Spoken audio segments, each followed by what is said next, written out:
काँग्रेस पक्षाने आमच्या नेत्या राज्याच्या उपमुख्यमंत्री सुनेत्रावहिनी पवार यांच्या संदर्भानं गुंगी गुडिया अशा पद्धतीचा उल्लेख करून एक ट्विट केलेला आहे। खरं तर गुंगी गुडिया अशा पद्धतीचा शब्दप्रयोग पहिल्यांदा देशाच्या माजी पंतप्रधान भारतरत्न इंदिरा गांधी यांच्या संदर्भानं यापूर्वी काँग्रेसच्या विरोधी पक्षात असलेल्या त्यावेळेच्या नेत्यांनी केलेला होता।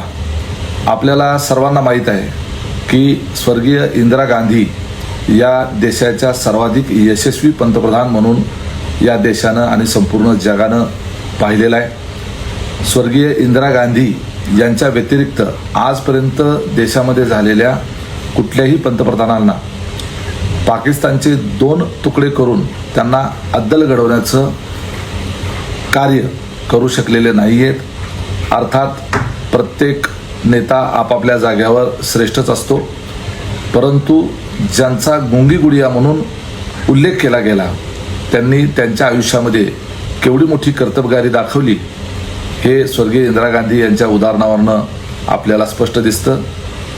सुनेत्रावहिनी पवार यांच्यावर अजितदादांच्या अकाली निधनामुळं अचानक पक्षाच्या नेतृत्वाची आणि त्याचबरोबर राज्य सरकारमध्ये उपमुख्यमंत्री पदाची जबाबदारी आलेली आहे।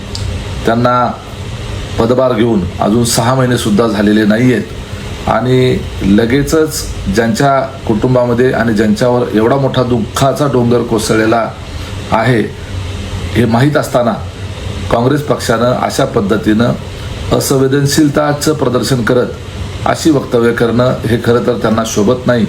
एक प्रकारे त्यांनी गुंगी गुडिया हे सुनेत्रावहिनींच्या संदर्भानं उल्लेख करून काँग्रेसच्या त्यांच्याच नेत्या असलेल्या इंदिरा गांधी यांची सुद्धा एक प्रकारे टिंगल केलेली आहे हे यातून दिसतं।